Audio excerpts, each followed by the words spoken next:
I just think sometimes we look so much about what young people can't do or children can't do instead of looking at what they can do. Why can't we look at the strengths? Why do we get so into assessment and not looking at the imagination, the curiosity, which I had? Why is the sky blue?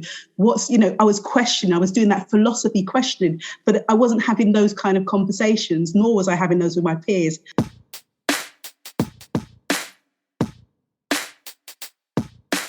I would spend lots of times in the classroom just feeling very invisible, but I was visible to the teachers, because when they asked me to read, I just wanted the crowd to swallow me in. I just didn't want to do that. Why don't you ask somebody who can read and not ask me so I can learn from them rather than putting me through it? You can see I'm struggling, but you're still putting me through something where my heart's starting to beat fast. My hands are getting sweaty. I'm scared. I'm anxious. That's where the trauma started. I didn't know what that was, but that's what started to happen. So much so, I started to be selectively mute. By the time I was 10, 11, that's when I really started to think, I'm not going to be this label that was given to me. I have to give myself time because I have to pace myself. So my mornings are really sacred. Nobody disturbs my mornings because I'm doing stuff. And it is sometimes on the computer. It is meditating. It is doing some stretching. It is going for a morning walk in the park. It's all of those things. And I do a little bit of my photography while I'm doing it because I get to see sunsets. I get to see birds and all sorts of things. So I make that conscious decision to make time.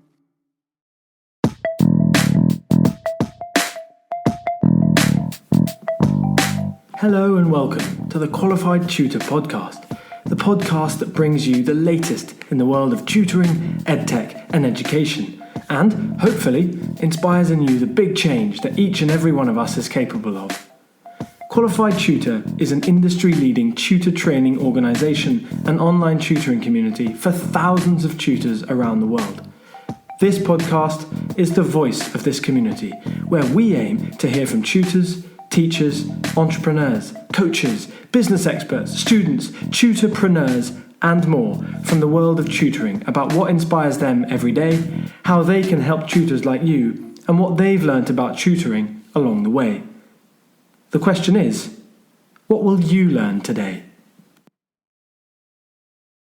Welcome to this episode of the Qualified Tutor Podcast. My name is Ludo Miller, the host of this podcast. Welcome back to regular listeners. Welcome to any of you for whom this is your first time listening to the Qualified Tutor Podcast. And of course, a huge welcome to today's guest, Marcia Briss. Bailey. Marcia, thank you so much for coming on. How are you doing today? I'm good. For those who don't know, this is Neurodiversity Celebration Week. So it's amazing to be here as part of the podcast during this week. So thank you so much for having me. That's wonderful serendipity, isn't it, there, Marcia? And I hope that we can get into that area, that topic a little bit more over the next kind of 25 minutes or so. Now, before we just dive right in, although listeners, as I said, they're the regular host of this podcast, they don't need to hear my voice too much more. I want to give them a little background because, Marcia, you've done a great many things over your life and your career. You are currently doing some incredible things, and I'm sure you will do an equal number of amazing things. So let me just give a little background to you. You are a voice for change across many sections of society: race, gender, disability, social mobility, to name just four of those. Marcia is co-founder of the British Dyslexia Association Cultural Perspective Committee, an advisory board member of the Centre for Neurodiversity at Work and Neurodiversity in Business, a regular international speaker for Business Forums International and D&I leaders on the impact of SEND in society, dyslexia in business, eradicating harmful stereotypes across the sections I mentioned just now. And excitingly, Marcia, an author on, amongst many things, dyslexia and neurodiversity in the workplace. Now, I'm not a big one for titles, Marcia, despite that being one of the most impressive roll calls we've had on the podcast. I prefer to hear the story and the insights behind how someone has got there and reached those titles, as it were. And we are lucky today that you have such a powerful and important story to tell. And finally, I'm not ashamed to say that I contacted Marcia several times, sometimes without reply. I know that you're very, very busy, Marcia, to invite Marcia onto the podcast. So I'm very glad that you're on the show now with me, and that our listeners are able to hear your story. So, with that in mind, let's dive right in. Wow, you make me sound so good. Like I've lived this life that's just like. Can you give me that what you've just written so I can use it, because it sounds really good. Well, where do I begin? I think my journey to where I am today is really started from a place, I'm going to say it and keep it real, from trauma. It really is. So it started at primary school. I would say I was in year 5, year 4. Everything was fun.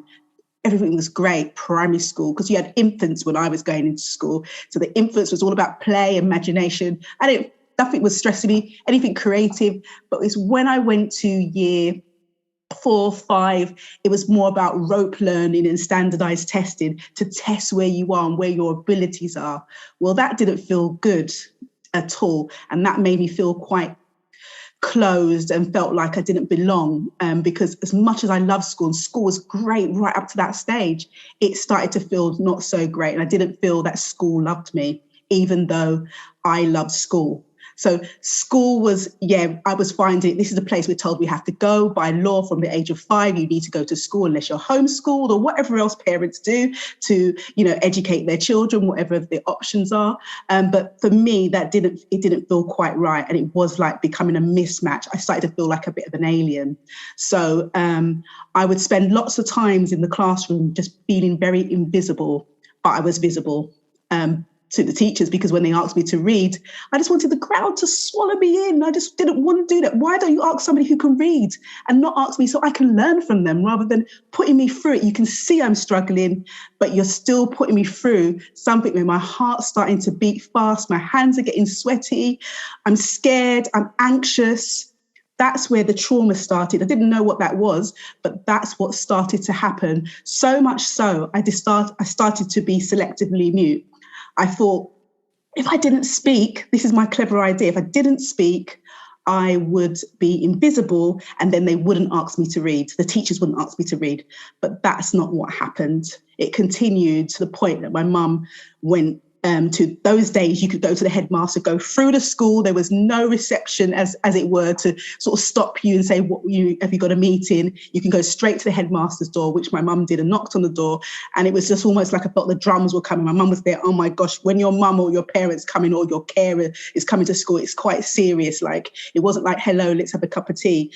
And she just said, my daughter's not reading, in compared to her peers and her cousins, she's not doing this. And they ended up getting psychotherapy for me, because they actually thought, which I'm going to just say and nip it in here, even though I can sort of bring it in later in our conversation, they thought that something was happening at home rather than something that was happening in school. The traumas were happening at school. So it's really important that I mention that, because one of the other things, there's so many interlayers, because when we talk about intersectionality, so not only was I going to, my education, the environment was such within Hackney at the time, which was probably perceived as a kind of low, deprived borough at that time. So I had that going on, didn't really understand that, because I was just getting on and thinking of, school and my friends. But there's also that whole thing. My grandmother, which I grew up with, would be telling me, you've got to work twice as hard as a young Black girl to be able to achieve anything. And then those one of the failings or the things that will happen at school that I would just miss, because I was kind of just going to be a statistic of a young Black girl going through the system. And I feel that still closely, dearly today. And it's not something that I know something was happening. I can't prove it entirely, but I was definitely missed in education. There was definitely a mismatch of seeing this lovely young girl who was well behaved, which is what is said in my report, but she wasn't quite grasping or capturing the learning. So already there should have been signs or signals, but the signals weren't there. So for me, school was an experience. Good, thank goodness I was good at something like sport, because it showed me I could achieve something. It showed me I was good at something. And I also realised I was good at words and imagination. So all that time that I wasn't engaging, sometimes when it was really, really difficult, I was creating stories and having storytelling. And I just think sometimes we look so much about what young people can't do or children can't do instead of looking at what they can do. Why can't we look at the strengths? Why do we get so into assessment and not looking at the imagination, the curiosity, which I had? Why is the sky blue?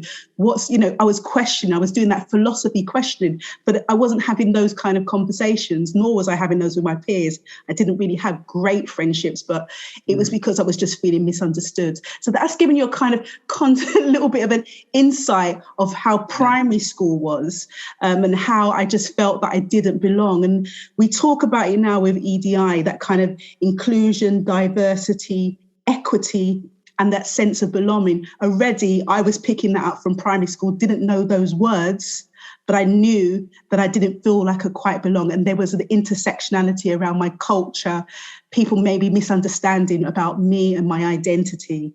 I'll let you speak there because I can speak for England. Sorry. Yeah, I know. So how did those early experiences shape where you came to work in, the areas you came to work in kind of later on in life? You talked a little bit about that already, about what you were feeling at that time, even as a child. But what kind of effects do you think that had? I would say the biggest one was when I was going to secondary school. So we would call it that transition to year 11. My form teacher told my parents, and remember, I was trying to do this invisible thing. So I then wanted to be visible when my teacher was telling my parents that I was never going to academically achieve. That was when it started. That's when it started that I decided to say to self, I decided to decide that wasn't me. How dare she say that I wasn't academically going to achieve, whatever that means. And we're so focused on this academic. What does that mean? What does it mean to be an A student? What does that actually mean? And what about all the other things that you can bring to the table? So I think that was when you had this kind of switch. You like, did she just say that? You could go one way or the other. The thing is, this is the thing. So the words we say as educators, we have to be mindful. I've worked with young people for a long time, and we've all been a young person, like to think at one point. You can be aware of what adults are saying, and adults can say sometimes things, and they have to be mindful of what they're saying because, I work with young people and they say, I can tell Miss, I'm being excluded here, or I'm going over to there because I'm a special person. And these languages and the way we're saying, we really need to be a bit more using more initiative and looking about more entrepreneur and innovation rather than always fixed on the assessment and where that young person should be according to whoever. I think we need to have a different type of system, but that's another story. So going back to your question, I think, by the time I was 10, 11, that's when I really started to think, I'm not going to be this label that was given to me. But moving quickly forward, I think secondary school was a bit of a phase. Not a phase, it's just like I went through it. It was like an out-of-body experience because it was so bad in the sense that I enjoyed my subjects, but I didn't get the right support. And so I wasn't writing essays or structuring things. I think the school quite knew there was something.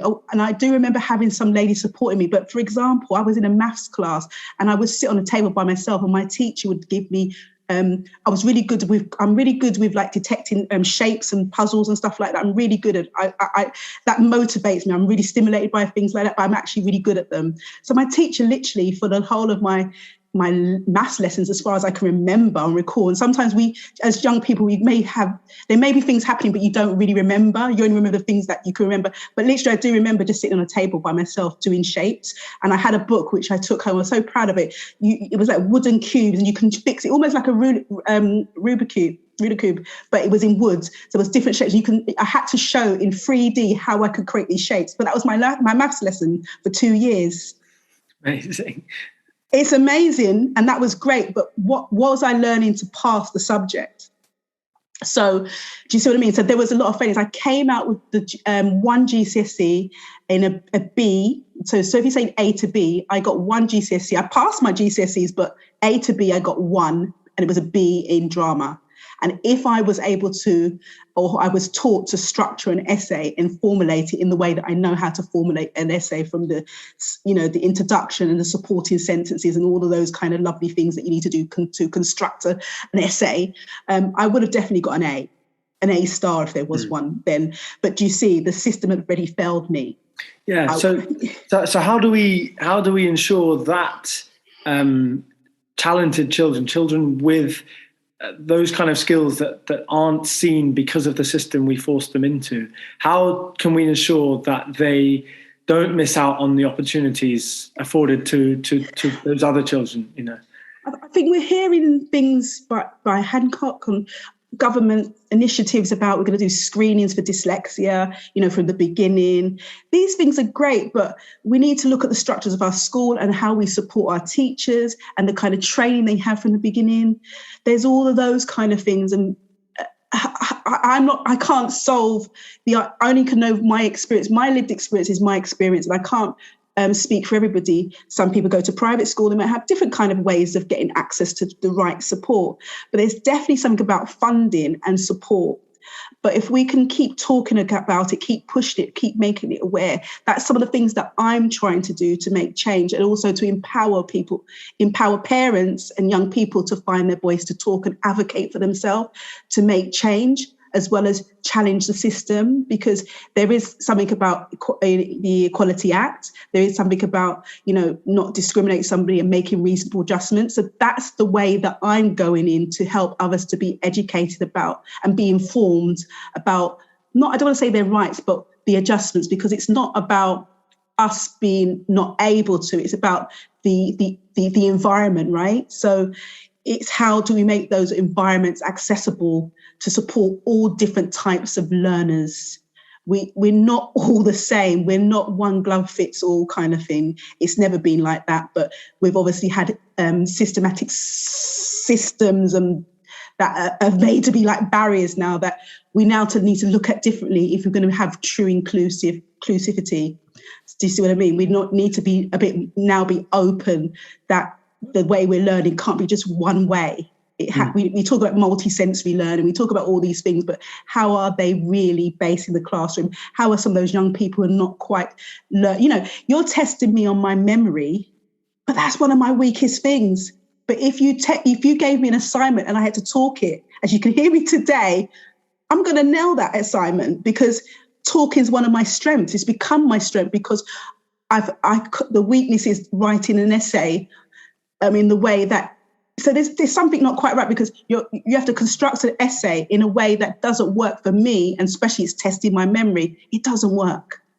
So if we could do that, you can do that one lovely way of writing, and I can do my lovely way of talking my assignment. Why not? Why not? And that's the problem. Why not? So that's I'm just sort of touching on that as an equal playing field in a way. We could have options, right? But you're doing it whereby the BTECs are being cut down. There's no creative side. There's so many things that's really cutting down those who learn in that way and are good at those types of things. I'll stop there. I'll put a full stop in, because when I get onto a row, I don't know when to stop. The full stop does not come. so I'll let you get in. Full stop is just it's just a marker of kind of. Or do a comma? Yeah, exactly. Kind of English grammar, kind of exactly. High rules, strict rules. So I mean, what you're saying there that greater flexibility in the system, and I think part of that is obviously greater funding in those resources and the kind of those staff to support that. You were talking about how in your school days the support wasn't there, and that was probably through a range of lack of staff, lack of resources, and I think crucially this lack of understanding of how children were struggling. And I want to touch on one part of what you do that is right at the heart of who we are here at Qualified Tutor, which is community, and that kind of idea of there being a community around each child and that support being there. What does the word community mean to you and your work? I think there's so many aspects to it. So if I think about the neurodiversity, the dyslexia space, that's one thing. But I always go back to that representation, because people having different experience for different reasons, whether it's to do with your class, whether it's to do with your environment, education, and whether it's to do with, not being included because of things like your race. I'm going to have to be real about that. I think there is something there. It's not obviously in a conversation for today, but there's something around those intersectionalities which disadvantage people and marginalised communities. So when we're talking about communities, there's some communities that are not represented, or we don't hear their voices and we don't hear their stories. But I just got tired of doing that. I got tired of the masking or not feeling that I'm good enough because I've not got an academic PhD, but my lived experience is valid. So I've created my community across, using LinkedIn and various things to talk about it. It's not about trying to segregate or difference, but there are genuine stories that are not being told. There are genuine exclusions and people don't think about it. I think I remember when the whole thing of George Floyd happened, and, that was really, really, really tragic. But I remember people trying to contact me, Marcia, what can we do? What we can do? We need to ask questions. We need to look at what our system's about.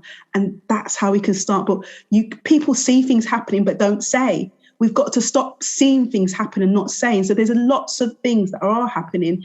But I'm all about community. I'm all about equity, helping to empower others to find their voice where they don't feel they have a voice. So as I said, my grandmother always told me I have to work twice as hard. So you've got to remember, or I'm just sharing with you, I don't say you've got to remember, but just sharing with you that telling a child who's 5 or 6, 7 or 8, you've got to work hard. What is that setting that child up to think about themselves and their identity and who they are? So when I talk about dyslexia, why I talk about representation, it's going to be different for different community groups.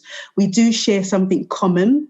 It may be the neurodiversity or the dyslexia or being a tutor and supporting one person, but everyone is going to maybe need a different type of learning to get there. And it's really important that you have an understanding where that person may be coming from as much as you can. And be inquisitive, ask questions. We have to sometimes do I think always do the inside work before you do the outside work. It's all good having all these ticks to say I'm a specialist this and I'm a specialist, but you need to do some inside work to know your community as well. Does that make sense? So I'm all about community. The community is the heart of everything. I'm an East London girl and it's all about community. I'm that time where you left your door open, you did ask people. I don't know why it was so popular. You asked people for some sugar or tea. I don't know why we was always running out of tea and sugar, but people always asking for tea and sugar and your door's open. So for me, community is very important to me because I grew up in a council estate where it was all about community. So it's about knowing your community and having shared commonalities and talking. Don't be afraid. If something's uncomfortable, that means it needs to be discussed or talked about. That's when you should try and go in to find out, how can I do something different? Or how is it that I may be saying something that might be not wrong? Don't shy away.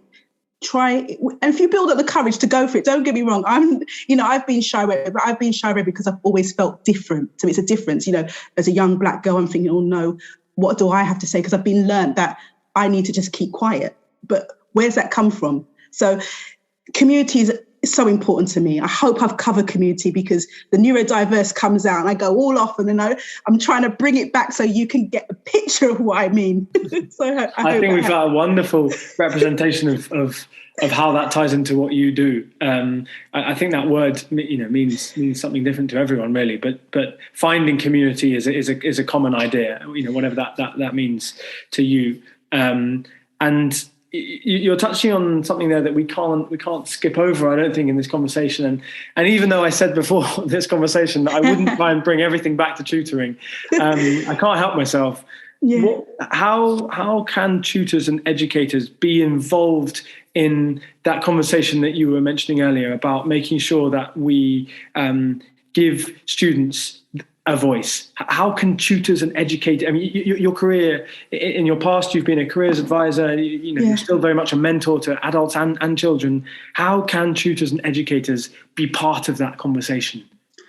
I think one of the key things, and it's part of my careers training, and also I did some counselling training as well, is about being an effective listener, being personal, centred and holistic, and listening and hearing, even hearing when it's not said. Silence is golden, but it also communicates something when someone's not talking. Obviously, not always you go there, because sometimes people don't want to share, but it tells you something is happening for that person. So effective listening for me is really important, picking up those little unsaid kind of things that indirectly they're saying something, but they don't know how to say it. Confidence and self-esteem is something that we don't always talk about with neurodiversity, dyslexia, and even children who are not any of those things. Sometimes we're being told, or kind of oppressed, I'm going to say that word, oppressed sometimes, in the way we're learning, that we don't feel that we're ever good enough. I always say now that there's no such thing as perfect, but they never teach you that at school. There isn't any perfect person, but because we've always been told this perfect person is an A-grade student, you're already breaking down someone's viewpoint about who they are and who they could be. And I'm all about potential. What is your potential? But if you're telling them they're not good enough, how are we going to be able to be that aspirational person? It took me, I had to do a lot of work to get that away from that imposter syndrome, self-sabotage, because that earlier piece of work of my nurturing in education told me I wasn't good enough. So going back to your question, with saying all of that, it's about effectively listening and really hearing your young people and finding out what their interests are, finding out what they like, find out what some of the challenges they are. Ask them. One of the things I always find when I was a careers advisor, and people say, how do you work with young people? They're like the hardest. They're not. It's mutual respect. I'm learning all the time. You never stop. For me, you never stop learning. Learning is continuous. Every person is an individual. You've got a story to tell. You've got a background. You've got a history. I'm interested. I'm always interested, because that's how I'm learning about people. I love people. So I always want to learn. Oh, you come from this community group. You come from that group. That's really interesting to me, because that helps me to be a whole person, because I want to know about other people. Does that make sense? So all of those integral things, but I definitely think the key thing for me has been about effectively listening and not listening to, oh my gosh, I've got shopping to do. You're missing a trick when you do that, when you're not really listening to that person because you're on a timer. If you can make time for it, some of that stuff, even though you have to do the tutoring, sometimes 15 minutes of that time just to find out how that person, they may not have anybody doing that to them. And I know that from my own experience, no one asked me how I was. Does that make sense? No, I mean, I'm thinking, it's, now that you mention it, you realise, I mean, obviously I'm a full-time tutor as well as what I do for Qualified Tutor. And so often I start a lesson with 100 things in my head that have been running, boiling up in my head right up to the start of that tutoring session. It starts at, let's say, 4:30 p.m. All the way up to that session, all day I've been thinking about things, doing things. And when I arrive at that session at 4:30 and I start working with the child, my head is just full of other things. And it is so hard to arrive at the right place in the present moment at the start of, for me, a tutoring session, but it could be any session with a child. And you're so right. You have to be present. You have to live in that moment, not just for yourself, but mainly for the child and for their development. It's too high 100%. Of a stake to be elsewhere, mentally. 100%. And we know we have to try better or do better as adults, because what I'm saying is, even when I was at school and I was maybe getting that support, we can pick up what the adult's vibration, if you want to say energy. I can pick up energy very well, and I did as a child. You can sense when someone doesn't want to really be there, or they've got something else, even if not saying words. You don't have to always say words. Non-verbal communication is just as powerful. So for me, it's those little things. Yeah, it's definitely, you've said it correctly. For me, that's what it's all about. You've got to, whatever you come in the door with, you've got to drop that. Go and wash your hands. Water's really good. Running water to kind of get you through to try to get yourself to be more congruent and be present. Absolutely. So, Marcia, how do you do it? Your each one of your days is so busy. How do you breathe? How do you clear space? I tell you, I do meditation. That's one of my ultimate things. I meditate daily for me in the mornings because my day starts early. I'm a bit of an early bird. So I'm either in the 3 o'clock or 5 o'clock club, either one of those. And that's not to go to work because I work from home, but just because that's how my day starts. It's how I get all the things I don't do, what's not in my day job, I get done. And it's just how I start my day. It's how I can be organized and be present and focused about what I need to do for that day. Write a plan, and I'm not rushing because I've planned that time because I've woken up, I'm awake, and they say that's the time when it's really good to concentrate and work. But people don't make time for those things because they want to sleep. But it's about balance, isn't it? I'm not perfect. And as we said before, no one's perfect, but that's one of the things that I do, which I think works for me. It works for the way I work. I'm not a last minute person, but I tend to work with adrenaline and just, I sort of do that. And then, so I have to give myself time because I have to pace myself. So my mornings are really sacred. Nobody disturbs my mornings because I'm doing stuff. And it is sometimes on the computer. It is meditating. It is doing some stretching. It is going for a morning walk in the park. It's all of those things. And I do a little bit of my photography while I'm doing it because I get to see sunsets, I get to see birds and all sorts of things. So I make that conscious decision to make time. But in the middle of the day, in the evenings, it's not so great. I'm here now and this is great. But if I'm not doing anything, then it sort of goes, I easily could be under the duvet in a blanket. And do you know what I mean? So it's that balance, isn't it? Marcia, you have brought such energy to this and a great deal of experience as well. You're for those of you who may not have worked out, Marcia has been involved in education for a very, very long time. She's even admitted to me beforehand that she's been involved in education for many more than 30 years, but she says 30 because she doesn't want people to start guessing. Oh, no. I've just exposed You're telling my secrets. Yeah. No, I'm sorry. It's all good. We're a bunch family, right? I just want to end with one final question, Marcia, which is, what does 2022 hold for you? So 2020 holds for me to continue this journey of empowering, I guess. I'm not going to stop. There's so many things that have happened. I don't know if you know recently about the GCSE maths and English. If you don't have those, you cannot go to, you're not going to get a student loan. All of these things are going to, for those marginalised groups.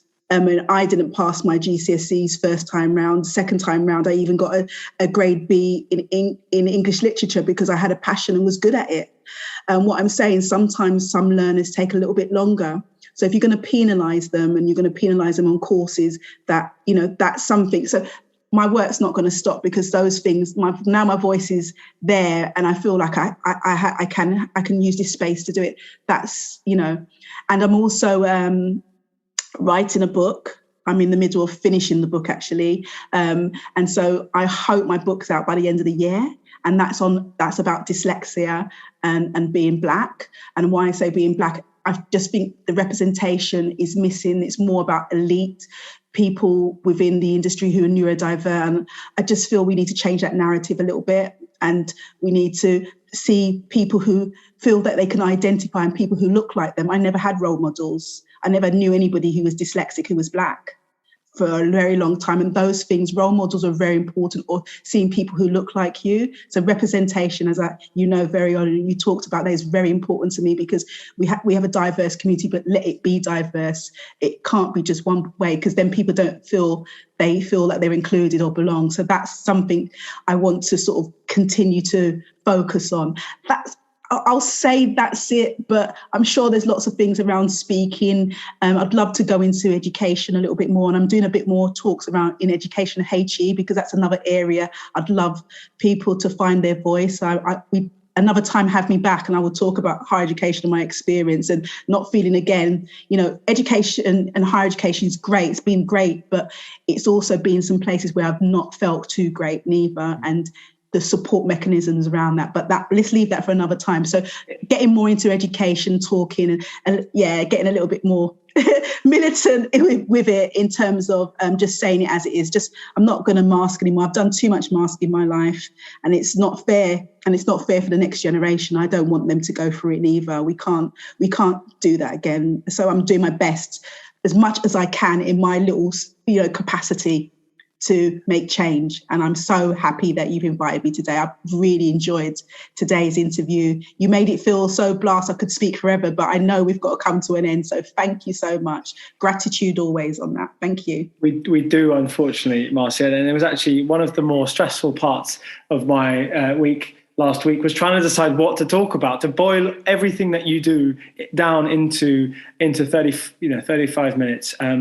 Was very hard, because you've helped so many communities, and you continue to push yourself to do as much as you can for so many different kind of groups. And if you'd like to catch Marcia as part of what she does as a speaker, then the Neurodiversity at Work 2022 online summit on the 24th of May is one of the big events in Marcia's calendar coming up. You can find out more about that in the show notes, and the links to Marcia's books, upcoming books, website, and previous podcast appearances can also be found in the show notes. And just to cap it all off, Marcia is heading into UK Parliament tomorrow to chat all things education, policy, disability in the workplace and in education. So there is really a lot going on with Marcia, and you really are changing so many lives. So we are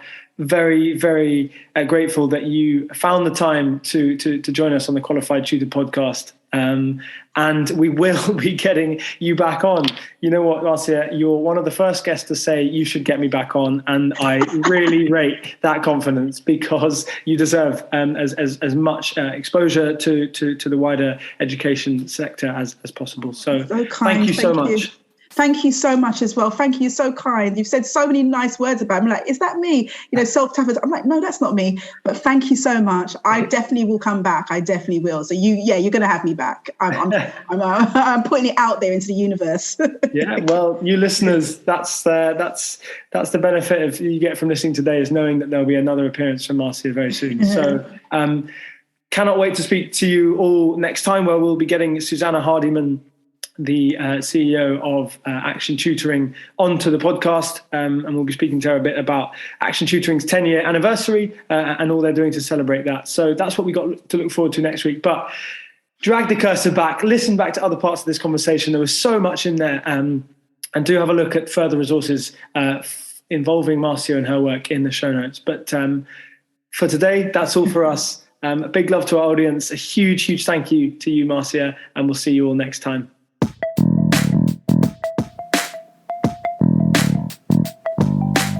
Thank you for listening to this episode of the Qualified Tutor podcast. Whether you're a regular listener of this podcast or you've just stumbled across it, join the Qualified Tutor podcast group within the Qualified Tutor community to stay up to date with our latest news, offers, workshops, and of course, simply to meet other tutors like you. Whatever your level as a tutor, our training courses will be the next step in your professional development. Visit qualifiedtutor.org/training to find out more about our CPD accredited and Ofqual recognised courses, the first of their kind in the tutoring industry. Your student deserves the best tutor possible. Make that happen today by joining Qualified Tutor